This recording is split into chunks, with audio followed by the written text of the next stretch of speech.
besiafm.com. Besi Radio, curiakan harimu. Selamat siang dan salam sejahtera untuk seluruh pendengar setia Besi Radio. Bersama saya Aska Fadila di Besi News. Berita fakta bukan sekedar hoaks semata. Pada kali ini, kami akan menghadirkan rangkuman berita nasional dan internasional yang perlu Anda ketahui. Sebelum kita masuk ke berita utama, mari kita simak headline berita hari ini. Berita pertama, AI yang akan masuk ke dalam kurikulum mulai dari tahun ajaran baru. Berita kedua datang dari aksi demo ojol tuntutan keadilan di tengah jalan raya. Selanjutnya, lonjakan pengangguran jadi alarm bahaya bagi pemerintah. Selanjutnya, gemuruh semangat di Gelora Bung Karno, Sirkuit Nasional 2025. Selanjutnya, Jakarta Job Fair 2025. Ribuan peluang karir dibuka untuk pencari kerja. Selanjutnya, fenomena self-diagnosis meningkat. Masyarakat abaikan konsultasi medis. Selanjutnya, pagelaran wayang oleh Museum Wayang. Selanjutnya, Buff Lion Run 2025 Run for Child Cancer. Selanjutnya, Jakarta kini lebih dekat. Pramono hadirkan kota yang terhubung dan inklusif. Selanjutnya, perayaan 100 tahun Sikh Temple Tanjung Priok, bukti kerukunan di tengah keberagaman. Selanjutnya, penertiban pedagang kaki lima oleh Dinas Perhubungan. Dan terakhir, sistem penerimaan murid baru 2025. Pendengar, perkembangan teknologi kecerdasan buatan atau artificial intelligence atau seringkali disebut dengan AI, kini tidak hanya merambah dunia industri, tetapi juga mulai menyentuh sektor pendidikan. Pemerintah dan sejumlah pihak kini tengah mengkaji langkah untuk memasukkan materi AI ke dalam kurikulum pendidikan, mulai dari jenjang dasar hingga menengah. Langkah ini dinilai penting agar generasi muda Indonesia tidak tertinggal dalam menghadapi era digital yang terus berkembang pesat. Untuk mengetahui tanggapan dari beberapa guru yang mengajar di sekolah menengah, berikut kami putarkan wawancara bersama Riani Putri SPD dan Zakia Sabutullah SPD. Berikut rekamannya. Kalau menurut tanggapan saya, AI yang akan masuk di kurikulum sekolah tahun depan itu sangat antusias ya. Karena kan itu terkait teknologi masa depan yang bisa membangkit semangat anak-anak untuk belajar lebih dalam tentang pengetahuan, tentang teknologi dan semacamnya itu. Jadi nggak ketinggalan zaman. Kalau dibilang seberapa siap, kita juga belum siap 100%. Karena kita pun sebagai pendidik atau sebagai guru, kita juga terus belajar. Ya, terus belajar, apalagi kita yang sudah guru-guru ini kan sudah berumur ya, gitu. Jadi harus lebih banyak belajar untuk kita tahu AI itu apa, penggunaannya seperti apa, caranya seperti apa, dan mengaplikasikan ke murid-muridnya itu seperti apa. Yang jelas kita harus terus adaptif ya, ibaratnya terus maju, mau belajar gitu kan. Terus dari pihak sekolah atau dari dinas terkait menyiapkan, yang jelas pasti harus ada infrastrukturnya disiapin gitu kan, nggak cuma SDM-nya aja, sama pelatihan-pelatihan gitu ya. Para pengemudi ojek online yang tergabung dalam gerakan demokrasi ojol terus menyuarakan aspirasi mereka. Mereka menentang berbagai kebijakan aplikator yang dianggap merugikan mitra pengemudi, termasuk skema tarif, sistem suspend, dan kurangnya perlindungan kerja. Untuk mengetahui lebih lanjut tentang tuntutan dan harapan mereka, berikut wawancara bersama Iwan Setiawan selaku Ketua Umum dari Serikat Pengemudi Transportasi atau SEPETA. Berikut rekamannya. Jadi tujuan kami aksi ini bersatu dengan daerah-daerah yang lain di Indonesia adalah untuk menuntut perubahan-perubahan regulasi terhadap ojol ya, yang selama ini mereka merasa dirugikan, dia merasa tertindas dengan aturan-aturan yang dibuat oleh aplikator. Sampai saat ini tidak ada namanya pihak dari aplikator maupun tidak pihak pemerintah untuk berdiskusi dengan teman-teman yang aksi. Mereka tidak mau mungkin atau gimana ya, kita juga tidak tahu. Tetapi kami berharap dengan aksi ini semua tuntutan kawan-kawan itu terpenuhi. Kalau tuntutan ini tidak ditanggapi, kemungkinan besar kita akan melakukan aksi yang lebih besar. Akan ditumpahkan ke Jakarta seluruh daerah. Tingkat pengangguran di sejumlah wilayah masih menjadi persoalan yang cukup memprihatinkan. Meski berbagai upaya telah dilakukan oleh pemerintah, seperti pelatihan keterampilan dan penyaluran tenaga kerja, kenyataannya masih banyak masyarakat yang kesulitan mendapatkan pekerjaan yang layak. Kondisi ini menimbulkan pertanyaan besar mengenai efektivitas program Dinas Ketenagaan Kerja yang selama ini dijalankan, apa saja tantangan yang dihadapi, dan apa rencana jangka panjang Disnaker terutama di daerah-daerah dengan angka pencari kerja yang terus meningkat. Untuk menjawab hal tersebut, kami telah mewawancarai Andi Mustajab dan Fionita Devia selaku perwakilan dari Disnaker yang akan menjelaskan kondisi di lapangan serta upaya yang tengah dilakukan. Berikut rekamannya.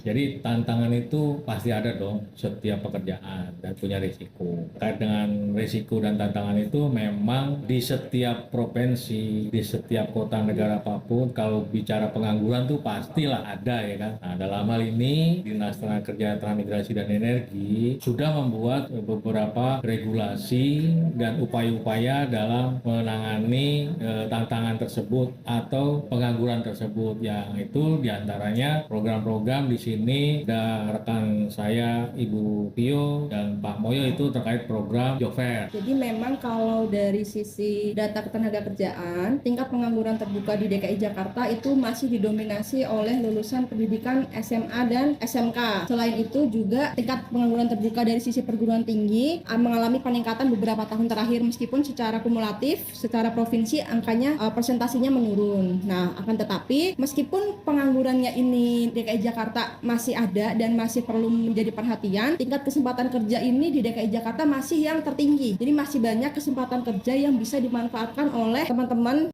Dunia olahraga tanah air kembali diramaikan dengan digelarkan Sirkuit Nasional 2025. Salah satu ajang kompetisi bergengsi yang mempertaruhkan atlet-atlet terbaik dari berbagai cabang olahraga. Tahun ini, cabang olahraga baseball turut ambil bagian dalam gelaran Sirkuit Nasional 2025. Membawa semangat kompetitif dan sportivitas dari berbagai tim unggulan tanah air. Untuk mengetahui lebih lanjut mengenai pelaksanaan kegiatan ini, berikut kami hadirkan wawancara bersama Zakia selaku perwakilan penyelenggara. Berikut rekamannya.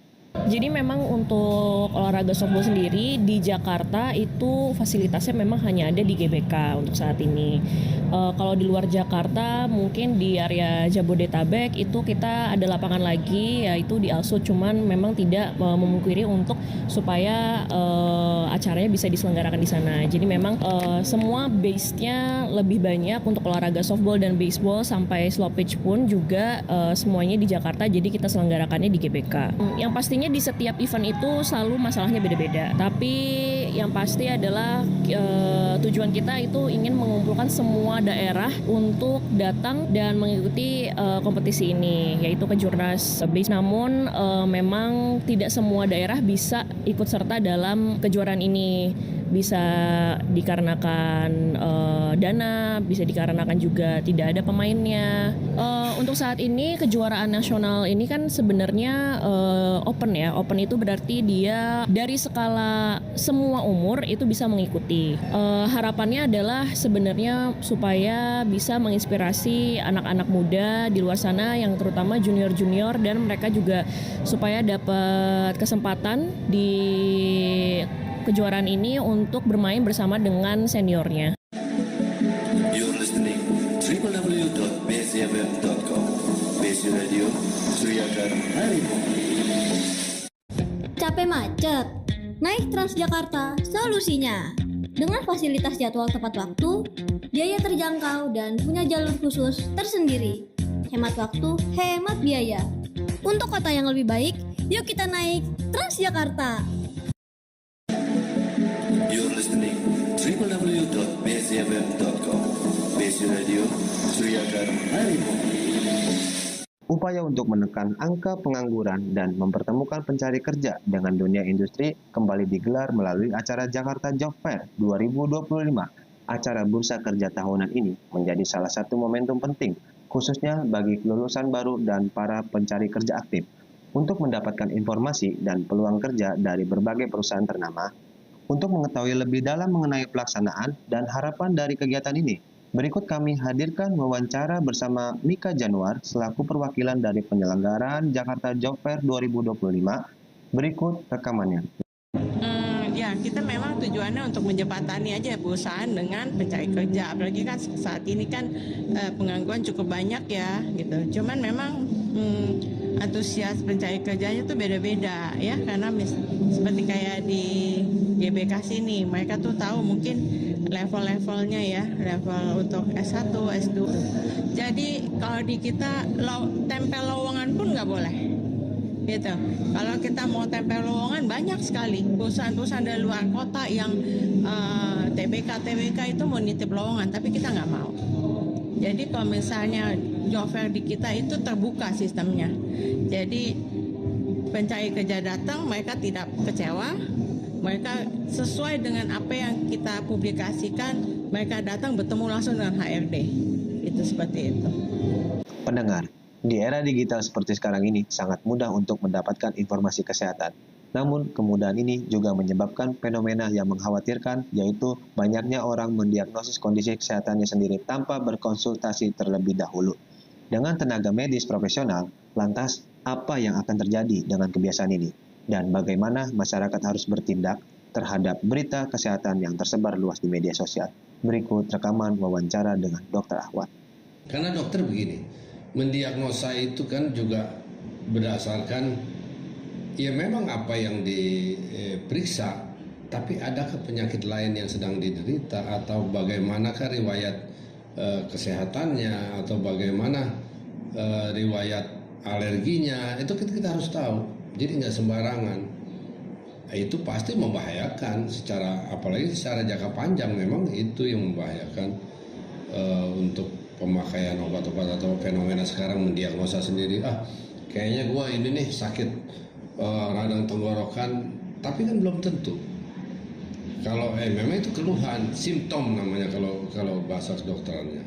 Tapi kan belum tentu, cuman gara-gara nelemnya sakit, dia bilang radang tenggorokan. Dia minum obat-obatan yang dia sendiri misalnya punya penyakit lambung gastritis. Ada obat-obatannya yang nggak boleh, obat radang terutama nggak boleh minum orang. Bukannya nggak boleh gimana, itu pasti akan mengiritasi lambungnya, akan memperberat sakit lambung. Itu kan yang bahayanya di situ. Pendengar, tahun ini menjadi momen yang sangat bersejarah bagi umat Sikh di Indonesia, khususnya di wilayah Tanjung Priok, Jakarta Utara. Sikh Temple atau Gurdwara Tanjung Priok genap berusia 100 tahun sejak pertama kali didirikan. Perayaan 1 abad, tempat ibadah ini tidak hanya menjadi ajang syukur dan refleksi spiritual, tetapi juga memperkuat nilai-nilai toleransi, keberagaman, dan kebersamaan antar umat beragama. Untuk mengetahui lebih lanjut tentang sejarah dan perayaan ke-100 Gurdwara ini, berikut kami hadirkan wawancara bersama Gyaniji Darwinder Singh, perwakilan dari Sikh Temple Tanjung Priok. Berikut rekamannya. Ini Bapak Menteri Agama, kemudian ada Menteri Kehutanan, Gubernur DKI, dan ada pejabat-pejabat lain. Kita hormati pejabat negara, ya kan? Yang terkait dengan urusan agama. Mereka juga Pak Menteri itu baru pertama tahu bahwa ada orang Sikh, ada Sikh Temple, tapi begitu beliau lihat prasasti di situ diresmikan Pak Malik Hajar, Menteri Agama tahun 99, baru beliau mengatakan bahwa berarti saya baru tahu ini, terlambat tahu ada orang Sikh. Ternyata tahun 99 5 tahun yang lalu udah ada nih rumah ibadah ini kan gitu. Tapi sebelumnya tahun 25 kan. Cuma lokasi nggak di sini di pinggir pelabuhan. Pendengar, kepedulian terhadap anak-anak penderita kanker kembali dilakukan melalui kegiatan Baflayan 2025, Run for Child Cancer. Acara lari ini rencananya akan digelar dalam waktu dekat dan menjadi bagian dari kampanye kemanusiaan yang bertujuan menggalang dukungan moral dan finansial bagi anak-anak yang tengah berjuang melawan kanker. Berikut rekaman wawancara bersama Fajrian selaku perwakilan penyelenggara. Baflayan Sun itu yang buat Run for Children itu didedikasikan untuk anak-anak penderita kanker. Jadi Baflayan Sun itu kan diadakan oleh atau dipersembahkan oleh Yayasan Lions Indonesia. Nah, Yayasan Lions Indonesia itu punya yang namanya Rumah Singgah Lions. Rumah Singgah Lions itu gunanya adalah untuk menampung anak-anak kanker yang sedang melakukan pengobatan ke Rumah Sakit Darmais. Jadi kan kalau anak-anak kanker itu kan ketika dia diobatin kemoterapi itu kan dia nggak bisa nginep ya. Karena kalau dia nginep pasti bakal mahal banget biayanya gitu kan. Jadi akhirnya mereka setelah kemo tuh pulang ke rumah singgah. Dari sana sampai akhirnya masa pengobatannya habis, selesai gitu. Dan sekarang itu mereka tuh ingin memperluas. Jadi yang awalnya kapasitasnya untuk 16 pasien itu bisa sampai ke 64 nantinya. Kan juga untuk mendirikan atau menambah rumah singgah Lions itu kan juga butuh budget kan. Buff Lions Run itu tujuannya adalah untuk menggalang dana untuk pembuatan atau perluasan rumah singgah Lions itu. Kan sekarang tuh emang udah banyak banget kan event nari. Jadi kayak event nari itu di Indonesia tuh yang emang banyak banget. Tantangan pertama adalah bagaimana kita mengundang orang tuh untuk mau lari di acara kita. Yang kedua, karena akhirnya tadi banyak banget event nari di Indonesia atau di Jakarta, jadi akhirnya kita juga jadi misalnya kayak penentuan medali, harga medali, desain apa segala macam itu jadi tantangan juga, karena para pelari itu biasanya juga dia ngelihat desain jersinya gimana sih, terus desain medalinya bagus apa enggak, terus dapat respectnya apa aja gitu loh. Nah yang kayak gitu-gitu tuh berpengaruh sebenarnya. You're listening www.bcfm.com. BC Radio, Suriakan Harimu. Capek macet? Naik Transjakarta, solusinya. Dengan fasilitas jadwal tepat waktu, biaya terjangkau, dan punya jalur khusus tersendiri. Hemat waktu, hemat biaya. Untuk kota yang lebih baik, yuk kita naik Transjakarta. You're listening www.bcfm.com. BC Radio, Suriakan Harimu. Selamat siang pendengar, saya Putri Esa melaporkan langsung dari Terowongan Kendal, Duku Atas, Jakarta Pusat. Dalam rangka program Jakarta Kini Lebih Dekat. Program ini bagian dari komitmen pemerintah provinsi dalam menghadirkan pelayanan publik yang cepat, transparan, dan mudah dijangkau oleh seluruh warga Jakarta.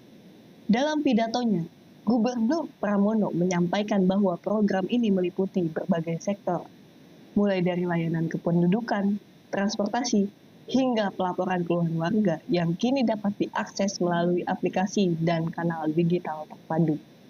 Mengenai Jaki sendiri sekarang akan di-relaunching pada hari ini karena kita tahu ada 11 fitur baru di Jaki yang memberikan kemudahan bagi masyarakat untuk menyampaikan, melaporkan kepada pemerintah DKI Jakarta. Bahkan saya tahu salah satu yang viral sekarang adalah panic button yang sekarang banyak di press, diminta untuk hadir, apakah itu jeker ataukah jek ambulan dan sebagainya atau pasukan putih. Ini menunjukkan bahwa masyarakat sekarang ini betul-betul sudah sangat menyadari peran ataupun fungsinya Jaki. Pendengar, ketertiban umum dan kelancaran lalu lintas di wilayah perkotaan terus menjadi perhatian serius pemerintah daerah. Salah satu tantangan terbesar adalah keberadaan pedagang kaki lima yang berjualan di badan jalan dan trotoar, serta berbagai pelanggaran lalu lintas yang dapat mengganggu kenyamanan dan keselamatan pengguna jalan. Dinas Perhubungan pun mengambil langkah tegas dengan melakukan penertiban terpadu di sejumlah titik rawan pelanggaran. Penertiban ini bertujuan untuk menciptakan ruang kota yang lebih tertib, aman, dan nyaman bagi semua pihak. Untuk mengetahui lebih jauh mengenai langkah-langkah yang diambil, serta pendekatan yang diterapkan dalam proses penertiban, berikut kami hadirkan wawancara bersama Danru Aceng Supriyatna, perwakilan dari Disub. Berikut rekamannya. Ya, pertama ada beberapa poin. Langkah pertama ya kita persuasif, pendekatan, lanjut pengarahan, dan langkah keduanya itu langkah terakhir ya mungkin penindakan. Itu aja. Jadi kita juga menindak itu tidak asal menindak tapi berdasarkan satu kemanusiaan, ya kan. Contohnya kalau kaki lima mungkin kemanusiaan, pendekatan persuasif dengan pedagang. Nah, kalau dari petugas Disub kan sesuai dengan tupoksi masing-masing dari Disub, pengaturan, pengawasan, pengendalian lalu lintas, yaitu contohnya kita pendekatan persuasif dengan para pengunjung agar menempatkan kendaraan pada tempatnya yang sudah disediakan. Pendengar, Museum Wayang kembali menggelar jadwal pagelaran wayang untuk publik. Ini adalah bagian dari upaya mereka untuk mempertahankan budaya dan pengetahuan bagi masyarakat. Pagelaran ini tidak hanya menampilkan seni tradisional, tetapi juga menjadi tempat di mana generasi muda berinteraksi dengan warisan budaya Nusantara. Berikut rekaman wawancara terkait pagelaran wayang dengan Sumardi selaku penyelenggara. Pergelaran wayang publik ini sengaja disajikan di tengah-tengah masyarakat. Masyarakat secara umum ya, entah di tempat ini atau di tempat 5 wilayah nanti yang ditentukan sesuai jadwal. Gitu. Ini yang pertama wayang di ruang publik. untuk tahun ini ya. Kemudian malam ini akan menyajikan wayang kulit Surakarta dengan gaya milenial, yang mana nanti Dalang akan menampilkan ekstra kolaborasi. Bahasanya bukan hanya bahasa Jawa, tapi bahasa Indonesia, bahkan bahasa Inggris, ya bisa nanti dicampur gitu. Bahkan suluknya, suluk tahu nggak suluk? Tahu Pak. Nyanyian sang dalang itu namanya suluk. Itu nanti juga bisa dengan bahasa Indonesia. Nanti disaksikan sendiri. Kalau sudah pernah buka di YouTube Ki Guno Tali Jendro, ya Ki Gunarto Guno Tali Jendro di YouTube sudah banyak. Cek di situ. Menjelang tahun ajaran baru, perhatian masyarakat kembali tertuju pada pelaksanaan sistem penerimaan murid baru 2025 atau SPMB. Setiap tahunnya, sistem ini selalu menjadi sorotan karena menyangkut akses pendidikan yang adil dan merata bagi seluruh calon peserta didik. Berikut rekaman wawancara Sukamto dan Ira Mulyawi Rahma selaku pihak sekolah dari SDN Tebet Barat 01. Jadi untuk memastikan bahwasannya SPMB ini berjalan transparan, maka pertama kami buka yang namanya satu posko pelayanannya, di mana posko tersebut bisa diakses oleh siapa saja melalui baik secara fisik datang kemari menanyakan dan lain sebagainya.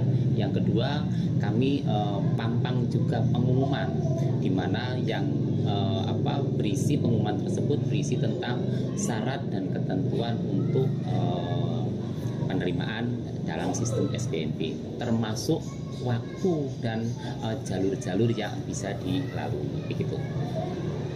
Di DKI khususnya ya, kita selalu berkoordinasi karena kita pun ada pertemuan-pertemuan, ada duknis, ada surat edaran juga untuk tidak melakukan praktik kecurangan ya, terutama itu kan sudah online semuanya berdasarkan sistem. Jadi sudah ada rumusnya, sudah ada aturannya semua.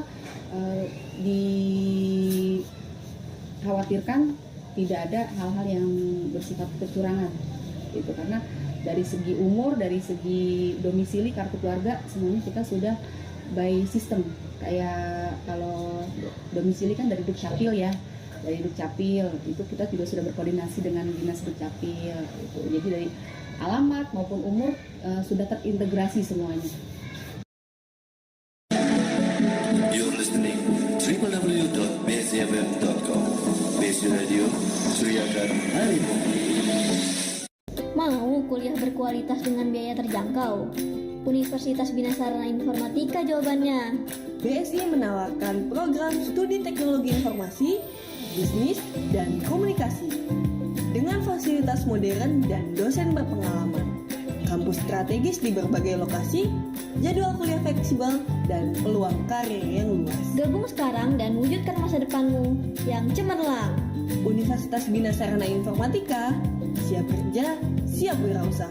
Informasi pendaftaran di www.bsi.ac.id atau hubungi 021 29 38 5139. Kuliah BSI aja. You're listening www.bsfm.com. BSI Radio, Suriakan Harimau. Pendengar, itulah rangkaian berita pilihan hari ini di dalam BSI News. Sumber informasi terpercaya, mahasiswa, dan masyarakat. Terus update kabar terbaru dan inspiratif bareng kami. Saya Aska Fadila, pamit undur diri, tetap semangat, tetap kritis, dan terus jadi bagian dari perubahan positif. Berita fakta bukan sekedar hoax semata. Sampai jumpa di esok hari, hanya di BSI News.